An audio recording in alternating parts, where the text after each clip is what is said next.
तेरा प्यारा नाता है जो मेरे दिल को भाता है। तेरा प्यारा नाता है जो मेरे दिल को भाता है।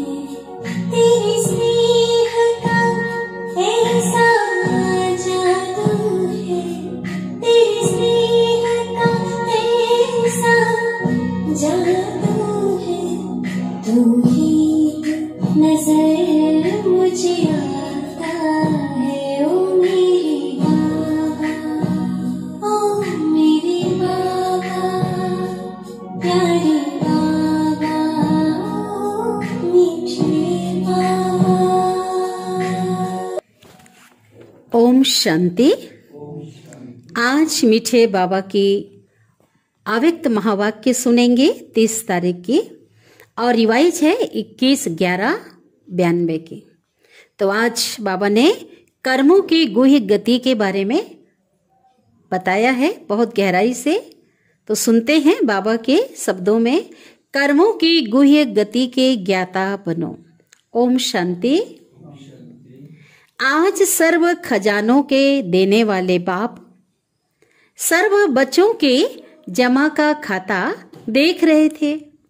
खजाने तो सर्व बच्चे को अखूट मिले। अखूट माना कभी भी खत्म नहीं होने वाला, और सभी को एक जैसा एक द्वारा सर्व खजाने मिले हैं। कम ज्यादा नहीं मिले हैं, ठीक है।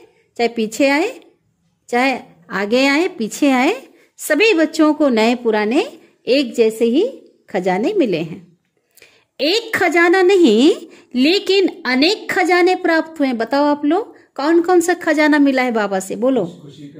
खुशी का खजाना, और बोलो ज्ञान का खजाना, और हाँ, गुणों के खजाने में सब आ गए। खुशी, प्रेम, आनंद, और सर्व शक्तियों का खजाना। तो ये सभी खजाने बाबा के द्वारा हमें मिले हैं, है ना। फिर भी जमा का खाता हर एक का अलग अलग है। देने वाले ने देने में कमी नहीं की है, सबको बराबर एक जैसा दिया है। लेकिन सबने जमा कैसे किया है? नंबरवार, अलग अलग है। कोई ने सभी खजाने अच्छी रीति जमा किए हैं, और कईयों ने यथाशक्ति जमा किया है। और जितना जमा है, बाबा कहते जो खजाना बाबा ने दिए हैं, वो खजाने जितना जमा किए हैं उतना ही चलन और चेहरे में वह रूहानी नशा दिखाई देता है। जिसके पास ज्यादा खजाना होगा उसके पास, उसको नशा ज्यादा होगा, वो खुशी उसके चलन चेहरे से दिखाई देगी। जमा करने का रूहानी फखूर अनुभव होता है। फखूर माना नशा। रूहानी फखूर की पहली निशानी यही है, जितना फखूर उतना, क्या बोला बाबा ने आज, बेफिक्र बादशाह। जितना नशा होगा उन खजानों का, उन प्राप्तियों का, उतने ही क्या होंगे? बेफिक्र बादशाह होंगे, ठीक है। बेफिक्र बादशाह की झलक उनके हर कर्मों में दिखाई देती है। बेफिक्र माना कोई भी प्रकार की चिंता नहीं, किसी भी प्रकार की फिक्र नहीं, क्योंकि जहां रूहानी फखूर है वहां कोई फिक्र रह ही नहीं सकता। यह फखूर और फिक्र दोनों एक समय एक साथ नहीं रह सकते। क्या एग्जाम्पल दिया बाबा ने आज, बताओ। जैसे हाँ, रोशनी और अंधकार। देखो अभी रोशनी है तो अंधकार नहीं रह सकता, है ना। बेफिक्र बादशाह की विशेषता, वह सदा प्रश्न चित्त के बजाय कैसे रहेंगे? बोलो सभी। वेरी गुड, प्रसन्न चित्त रहेंगे। कौन कौन कौन? बेफिक्र बादशाह। हर कर्म में, स्व के संबंध में, अपने स्वयं के लिए भी, स्वयं के संबंध में, वह सर्व के संबंध में, जिससे भी मिल रहे हैं, वह प्रकृति के भी संबंध में किसी भी समय, किसी भी बात में संकल्प मात्र भी क्वेश्चन मार्क नहीं होगा कि यह ऐसा क्यों, वह यह क्या हो रहा है। ऐसा भी होता है क्या? प्रकृति में चाहे हलचल हो जाए, 5 तत्व हलचल में है ना, अप डाउन हो, चाहे कोई जो संबंध संपर्क वाले पेपर के रूप में आ जाए, है ना, या स्वयं के स्वभाव संस्कार की बात है, ऊपर नीचे हो रहा है, हिसाब किताब आ रहे हैं, तो कभी भी बाबा कहते ऐसा कोई प्रश्न अंदर नहीं उठेगा। प्रसन्नचित आत्मा के संकल्प में हर कर्म को करते, देखते, सुनते, सोचते यही रहता है। क्या रहता है? क्या बोला? जो भी प्रसन्नचित जो आत्मा है वो जो कुछ भी देखते हैं उनके संकल्प में हर कर्म को देखते, सुनते, सोचते क्या रहता है? जो हो रहा है वह मेरे लिए अच्छा है, और बोलो सदा अच्छा ही होना है।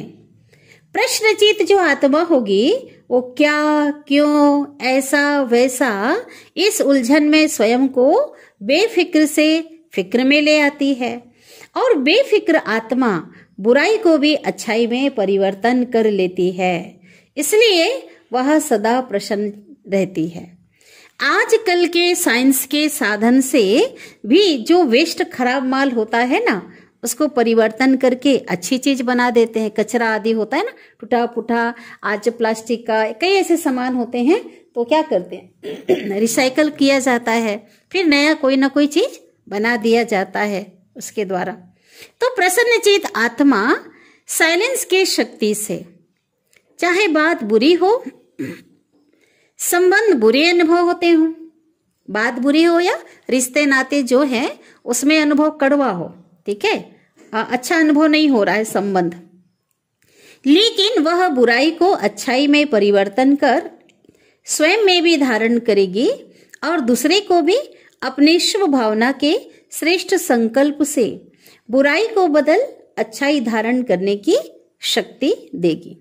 कई बच्चे सोचते हैं, कहते हैं, है ना, जब बाबा कहते हैं कई बच्चों के अंदर अलग अलग विचार आते हैं, क्या कहते हैं? जब है ही बुरी व गलत बात तो गलत को गलत तो कहना पड़ेगा ना। ये लोग, बाबा के बच्चों की बात है ये, ठीक है, बाबा बता रहे हैं, ऐसे भी कई बच्चे कहते हैं, वाह गलत को गलत तो समझना ही पड़ेगा ना। हाँ, अब बाबा क्या बोल रहे हैं?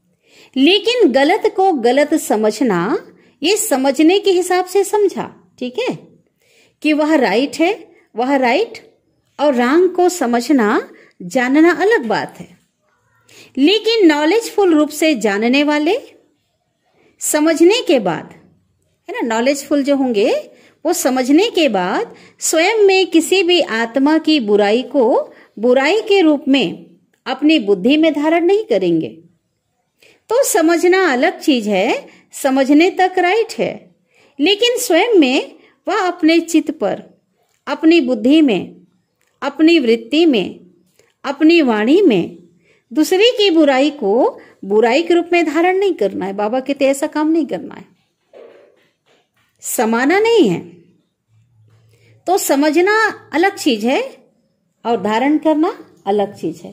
तो समझो, समझने की छुट्टी है, लेकिन बाबा कहते समाना नहीं है, धारण नहीं करना है। अपने को कई बच्चे क्या करते हैं, अपने को बचाने के लिए कह देते हैं कि यह तो है ही रॉन्ग, रॉन्ग को रॉन्ग तो कहना पड़ेगा ना। लेकिन बाबा कहते समझदार का काम क्या होता है? समझदार अगर समझता है कि यह बुरी चीज है, ठीक है, समझदार क्या समझता है कि यह बुरी चीज है, तो क्या बुरी समझते हुए अपने पास जमा करेगा? करेगा? जब बुरा चीज समझ रहे हैं, ये चीज अच्छी नहीं है, ये खराब चीज है, तो क्या उसको अपने पास जमा करेगा? नहीं करेगा।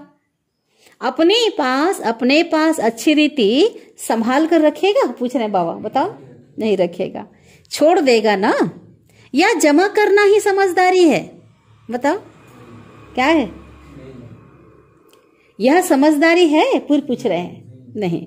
और सोचो, अगर बुरी बात, बुरी चलन को स्वयं में चलो धारण कर लिया, बाबा ने कहा धारण नहीं करना है, लेकिन स्वयं में धारण कर लिया, तो क्या आपकी बुद्धि, वृत्ति, वाणी सदा संपूर्ण स्वच्छ मानी जाएगी? हाँ, मानी जाएगी। चलो सामने वाला गलत है ना, वो है ही गलत, और बात गलत है, जो भी बातें हैं, लेकिन आपने धारण कर लिया, बाबा कहते हैं, तो क्या आपकी वृत्ति वाणी संपूर्ण स्वच्छ मानी जाएगी? नहीं मानी जाएगी। अगर जरा भी कोई डिफेक्ट व दाग रह जाता है, किचड़ा बाबा कहते हैं, दूसरे का फेंका हुआ किचड़ा, दूसरे के द्वारा दूसरे से ग्रहण किया हुआ कचरा अगर आपके पास रह जाता है तो डिफेक्ट वाला क्या नहीं बन सकता? बोला मुरली, बताओ। परफेक्ट नहीं बन सकता, ठीक है, वो नहीं कहला सकता, और वो प्रसन्न चित्त भी नहीं रह सकता, क्योंकि कचरा जमा है उसके अंदर, ठीक है। वो कचरा, वो अशुद्धि उसे खुश रहने नहीं देगा। अगर कोई की बुराई चित्त पर है तो उसका चित्त सदा प्रसन्न चित्त रह नहीं सकता। चित्त पर और चित्त पर धारण की हुई जो बातें हैं ना, मान लो कहीं से देखा, किसी ने सुनाया, सुन लिया, अगर चित्त में अगर धारण कर लिया है ना, तो क्या होगा फिर? अंदर है जो बात वो वाणी में जरूर आएगी। चाहे एक के आगे बताओ चाहे अनेकों के आगे वर्णन करो। अनेक में 10 भी हो सकते हैं, 5 भी हो सकते हैं, ज्यादा भी हो सकते हैं, है ना। लेकिन कर्मों की गति, गुह्य रहस्य को क्या करो? सदा सामने रखो। अगर किसी की भी बुराई व गलत बात चित्त पर रखने के साथ वर्णन करते हो ना, तो यह व्यर्थ वर्णन ऐसा है जैसे क्या एग्जाम्पल दिया बाबा ने आज, बताओ। गुंबज, गुंबज जानते हो ना, मंदिरों के ऊपर एक खाली स्थान जैसा होता है ना, ऊपर बना हुआ जो ऊपर का सिरा, तो क्या होता है गुंबज में? गुंबज में, हाँ, जैसे कोई गुंबज में आवाज करता है ना, अगर आप चिल्लाओगे उसके अंदर ओम करोगे ना, तो थोड़ी देर पर तुरंत क्या होगा? और बड़े आवाज में ध्वनि टकराकर उसकी प्रतिध्वनि सुनाई देती है। तो बाबा पूछते हैं कि गुंबज में कभी आवाज करके देखा है? देखा है कि नहीं? हमने देखा है, आप लोगों ने देखा है, नहीं देखा है? देखा है। तो वहां अपना ही आवाज और बड़े रूप में बदलकर अपने पास आता है।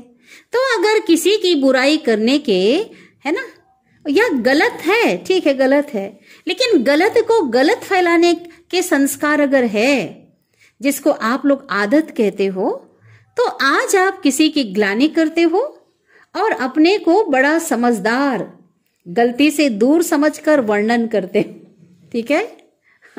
लेकिन ये पक्का नियम है, ये कर्मों की फिलॉसफी है। कौन सी है? बोलो।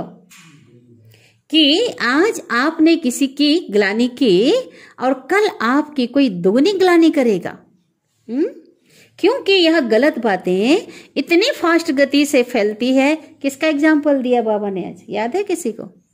क्या? जम्स।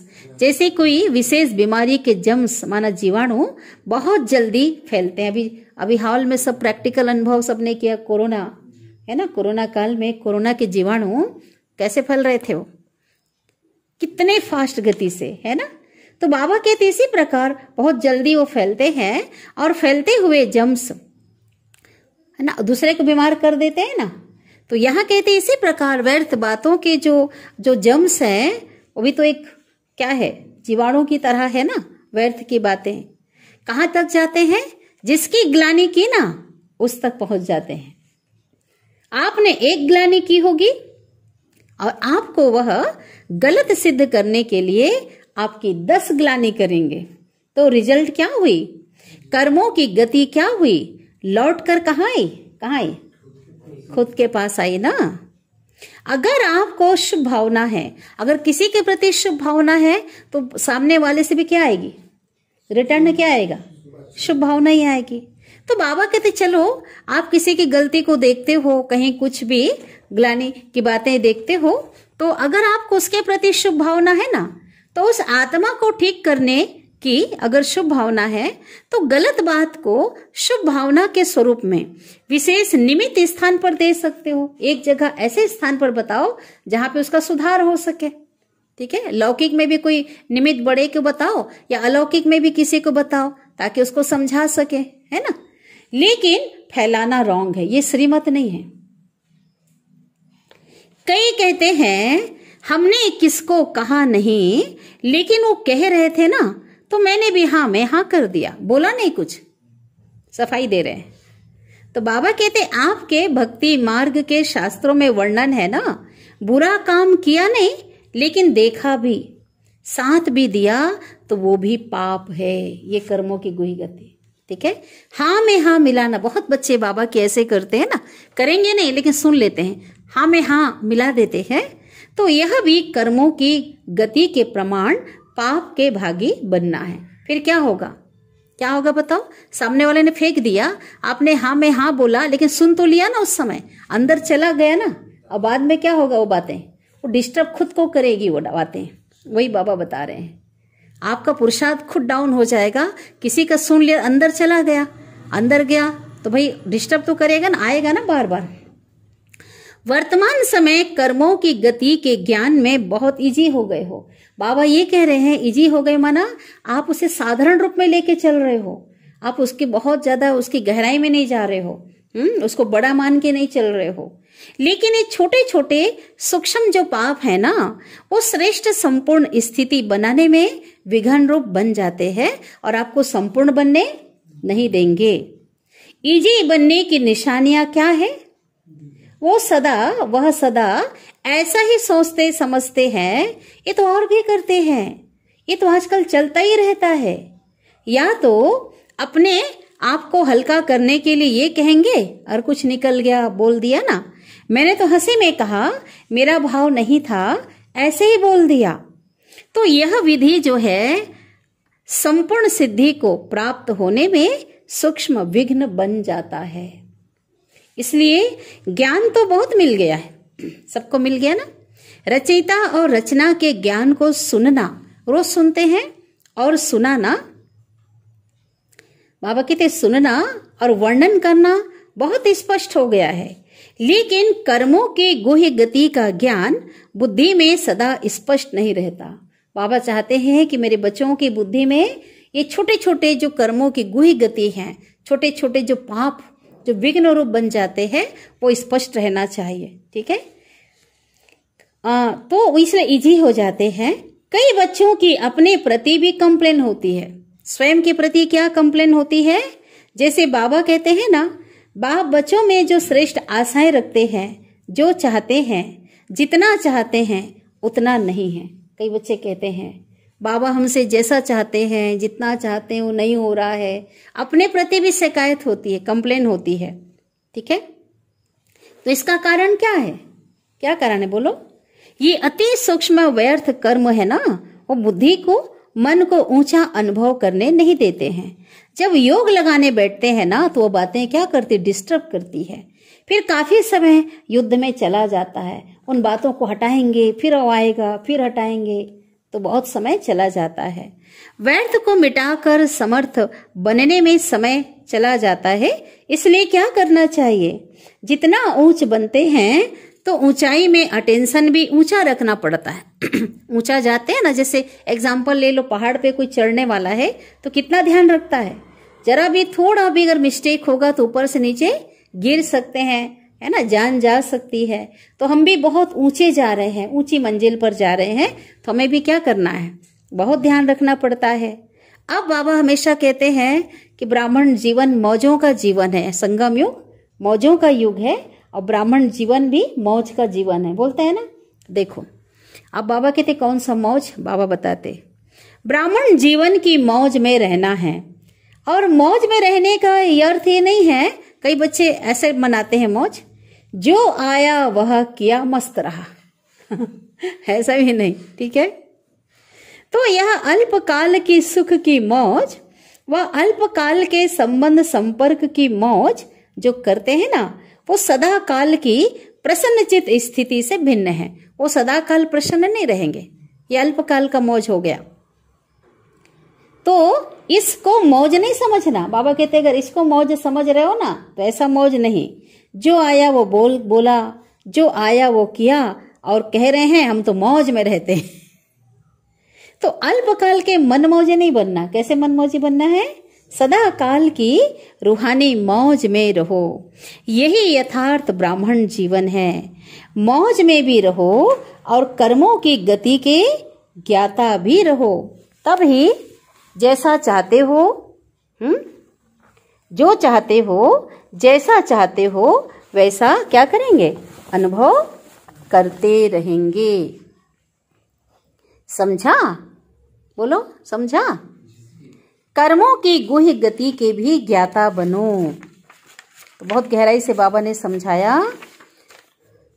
फिर खजानों की जमा की रिजल्ट सुनाएंगे। फिर हम रिजल्ट बाबा कहते बाद में सुनाएंगे। अच्छा, चारों ओर के फिक्र से फारिग बेफिक्र बादशाह आत्माओं को, सदा प्रसन्नचित विशेष आत्माओं को, सदा स्वयं प्रति और सर्व आत्माओं के प्रति श्रेष्ठ परिवर्तन शक्ति को कर्म में लाने वाले कर्मयोगी आत्माओं को, सदा रचयिता रचना के ज्ञाता और कर्म फिलॉसफी के भी ज्ञाता ऐसे ज्ञान स्वरूप आत्माओं को बाप दादा का याद प्यार और नमस्ते। और हम रूहानी बच्चों की भी याद प्यार और नमस्ते। शुक्रिया बाबा, शुक्रिया आपका दिल से पद्मा पदम गुना शुक्रिया। अब दादियों के साथ बाप दादा की मुलाकात है। वर्तमान समय किस बात की आवश्यकता है? बाबा उनसे कह रहे हैं कर्मों की गुह्य गति का ज्ञान जो मर्ज हो गया है ना, उसको इमर्ज करने की आवश्यकता है। तो मर्ज हो गया है इसलिए अलबेलापन है। पुरुषार्थ भी है लेकिन पुरुषार्थ में अलबेलापन आ जाता है, इसलिए अभी इसकी आवश्यकता है। कौन सी आवश्यकता है? उसको इमर्ज करने की, ठीक है, याद रखने की। बाप दादा सभी की रिजल्ट को देखते हैं। जो चल रहा है वो अच्छा है लेकिन अभी अच्छे से भी अच्छा बनना ही है। बिजी रहना पड़ता है ना। ज्यादा समय किसमें बिजी रहना पड़ता है? किस बात में ज्यादा समय देना पड़ता है? बाबा पूछ रहे हैं। चाहे आप लोगों की अपनी स्थिति न्यारी और प्यारी है लेकिन समय तो देना पड़ता है ना। तो यही मनावरों के लिए तो यही समय पावरफुल शक्तिशाली लाइट हाउस माइट हाउस बन करके वाइब्रेशन फैलाने में जाए। ये समय औरों का क्या करना है? विश्व में वाइब्रेशन फैलाने में जाए। तो क्या हो जाएगा? संगठित रूप में यह वातावरण हो और कोई बात ही नहीं हो तो क्या वाइब्रेशन विश्व में या प्रकृति तक पहुंचेगा? पहुंचेगा ना। अभी तो सभी लोग इंतजार कर रहे हैं कब हमारे रचयिता व मास्टर रचता संपन्न व संपूर्ण बन हम लोगों से अपनी स्वागत कराते। प्रकृति भी स्वागत करेगी ना। तो वह सफलता की माला से स्वागत करे। वो दिन आने ही हैं जब सफलता के बाजे बजेंगे, तब प्रत्यक्षता के बाजे बजेंगे। ठीक है, क्या होगा? जब सफलता के बाजे बजेंगे तब बाप की प्रत्यक्षता के बाजे बजेंगे और बजने तो है ही ना। अच्छा, अब दादी चंद्रमणि जी सेवा पर जाने की छुट्टी ले रही है। ऑल राउंड बनना ही श्रेष्ठ सेवा है। अच्छा है, चक्कर लगाते रहो। चक्कर लगाने का पाठ बच्चों का ही है। बाप तो अव्यक्त रूप में लगा सकते हैं क्योंकि बाबा तो अव्यक्त हो चुके हैं। साकार रूप में चक्कर लगाने का पाठ अब बाप का नहीं रहा, बच्चों का ही था। अच्छा, अब पर्सनल मुलाकात बच्चों के साथ। सदा तीव्र पुरुषार्थी आत्माएं हैं, ऐसे अनुभव करते हो। जब ब्राह्मण बने हो तो पुरुषार्थी तो हैं ही। तीव्र पुरुषार्थी हैं, वह सिर्फ पुरुषार्थी हैं। सुनने और सुनाने जो वाले हैं ना, जैसे बाबा का ज्ञान हमने सुना, औरों को सुनाया, तो उसको बाबा कहते हैं, उसको पुरुषार्थी कहेंगे या तीव्र पुरुषार्थी कहेंगे? पूछ रहे हैं। सुनना और सुनाना, उसके बाद क्या होता है? तीव्र पुरुषार्थी किसको कहेंगे? सुनने वाले को कि बनने वाले को? पूछ रहे हैं बाबा। बनने वाले को। जो माला का 16,108वां नंबर है वो भी सुनता है, ठीक है, और सुनाता तो है ना, नहीं तो माला में कैसे आएगा? लेकिन 108 की माला में कौन आएंगे? 108 की माला का नाम है विजयी माला। 16,000 वाली माला का नाम विजयी माला नहीं है। तो सुनना और सुनाना ये तो मेजॉरिटी करते हैं, अधिक से अधिक बच्चे ये काम करते हैं। लेकिन सुना और बना, इसको कहते हैं तीव्र पुरुषार्थी। तीव्र पुरुषार्थी 108 हैं और पुरुषार्थी 16,108। तो अपने आप को चेक करो कि तीव्र पुरुषार्थी हैं या पुरुषार्थी हैं। जो है जैसा है वह मेजॉरिटी अपने आप को जान सकते हैं। कोई थोड़े ऐसे हैं जो अपने को भी नहीं जानते, रॉन्ग को राइट समझकर भी चलते जाते हैं। मेजॉरिटी अपने मन में अपने आप को सत्य जानते हैं कि मैं कौन हूँ, है ना। कई बाबा के बच्चे इसलिए सदा अपने को देखो, बाबा कहते दूसरे को, बाबा ने आज क्या श्रीमत दिया, हाँ अपने को देखो दूसरों को नहीं। अपने पुरुषार्थ को चेक करो और तीव्र पुरुषार्थ में भी चेंज करो, नहीं तो फाइनल समय आने पर चेंज नहीं कर सकेंगे। भाई जिस समय रिजल्ट निकलने वाला होगा उस समय हो सकेगा कुछ नहीं। अगर उस समय पढ़ाई का समय समाप्त होने पर इम्तिहान के समय पढ़ाई का चांस नहीं मिलता। अगर कोई स्टूडेंट समझे एक प्रश्न का उत्तर नहीं आता है, किताब से पढ़कर उत्तर दे दें, उस समय ऐसा हो सकता है क्या? मिलेगा चांस? वो राइट होगा या रॉन्ग होगा? रॉन्ग होगा। तो उस समय अपने को चेंज नहीं कर सकेंगे, तो जो है जैसे है वैसे ही प्रारब्ध प्राप्त कर लेंगे। क्या होगा उस समय? जितना पुरुषार्थ किया होगा उतना मिल जाएगा। लेकिन अभी चांस है, अभी टू लेट का बोर्ड नहीं लगा है, लेट का लगा है। लेट हो गए लेकिन टू लेट नहीं लगा है, इसलिए फिर भी मार्जिन है, गैलअप कर सकते हैं। कई स्टूडेंट 6 माह में भी पास विद ऑनर हो जाते हैं। इतना पढ़ेंगे 6 महीने में भी होता है ना इस स्कूल कॉलेज में, अगर सही पुरुषार्थ करते हैं तो। लेकिन समय समाप्त होने के बाद कुछ नहीं कर सकते। बाप भी अगर रहम करना चाहे ना तो भी नहीं कर सकते।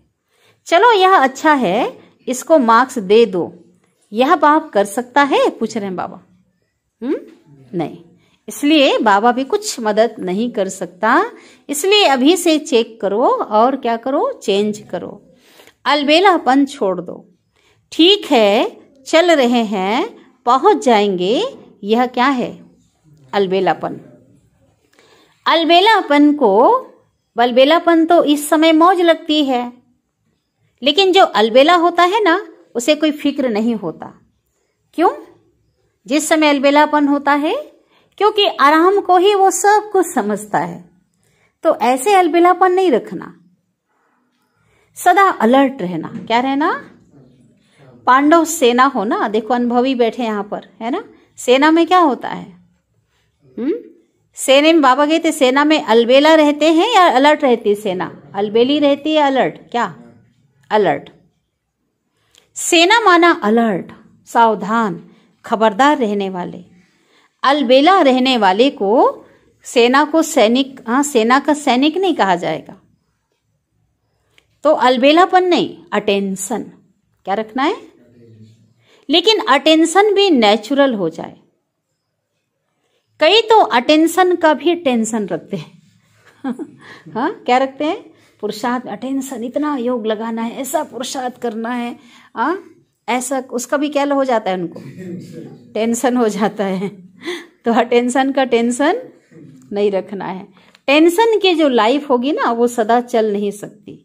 टेंशन की लाइफ थोड़ा समय चलेगी और नेचुरल जो होगा वो सदा चलेगा, है ना। नेचुरल रहना है तो अटेंशन रखना, लेकिन नेचुरल अटेंशन आदत बन जाए। बार बार अपने पर ध्यान रखना। जैसे भी स्मृति की आदत बन गई थी ना भूलने की, अपने को भूले, बाबा को भूले, आदत बन गई थी। तो अब अभी नहीं भी चाहते हैं तो भी आदत बन गई है, नेचुरल हो गई है। बार बार देह समझ लेते हैं, भूल जाते हैं। तो बाबा कहते हैं ऐसे कौन सा आदत डाल लो? स्मृति स्वरूप रहने की आदत डाल लो, अटेंशन की आदत डाल लो, बार बार चेकिंग करने की, ध्यान रखने की। इसलिए कहा जाता है आदत से मनुष्य आत्मा मजबूर हो जाती है, ना चाहते भी हो जाता है ना, उसको क्या बोलते हैं? मजबूर। आदत से अजहर आत्मा क्या हो गई है? मजबूर। तो बाबा कहते हैं मजबूत बनो। तो ऐसे तीव्र पुरुषार्थी बने हो तीव्र पुरुषार्थी अर्थात विजयी तभी माला में आ सकते हैं। बहुत काल का अभ्यास चाहिए। सदैव अलर्ट माना सदा एवर रेडी। आपको क्या निश्चय है, पूछ रहे बाबा, बताना है सोच समझकर। विनाश के समय तक रहेंगे या पहले भी जा सकते हैं? बोलो। पहले भी जा सकते हैं। और बोलो इधर क्या निश्चय है कि विनाश तक हम रहेंगे या पहले भी जा सकते हैं? बोलो बोलो। पहले जा सकते हैं। जा सकते हैं। चलो पहले भी जा सकते हैं ना, कोई गारंटी है क्या?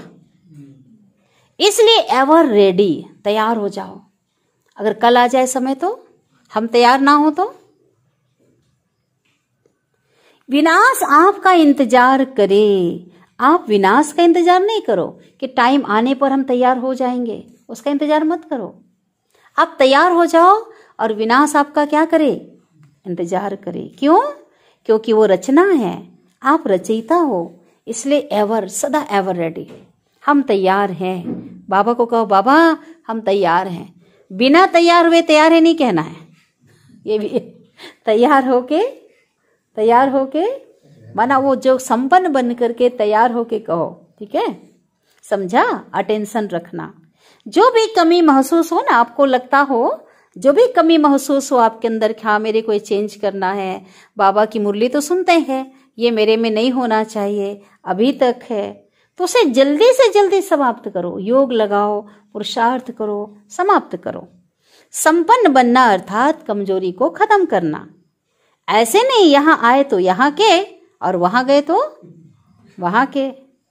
जिस बाबा कहते हैं ना, चाय पिए तो भूल गए, नशा कम हो गया था ना मुरली में, सीढ़ी उतरे तो चला गया, सुने तब तक ठीक, उधर गए तो फिर ऐसा नहीं। अभी सभी तीव्र पुरुषार्थी बनकर जाना। देखो कितना स्पेशल मुरली थी।